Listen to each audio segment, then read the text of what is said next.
বন্ধুত্ব। একবার একটা কাকড়া সমুদ্র পাড়ে মনের আনন্দে ঘুরে বেড়াচ্ছিল, আর মাঝে মধ্যেই থেমে থেমে বালির মধ্যে নিজের পায়ের চিহ্ন দেখে খুব খুশি হচ্ছিল।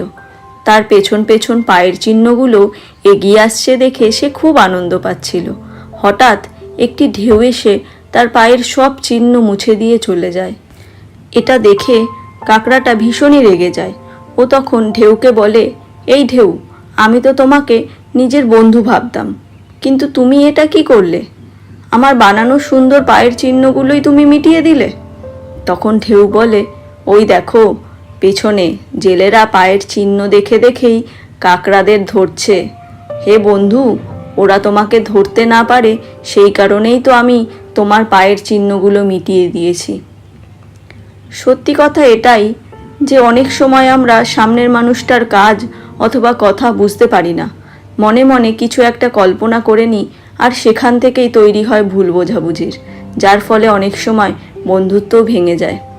বন্ধুরা, আমাদের উচিত মনে মনে কোনো কল্পনা না করে উল্টো দিকের মানুষটির সাথে আলোচনা করে তবেই কোনো সিদ্ধান্তে আসা।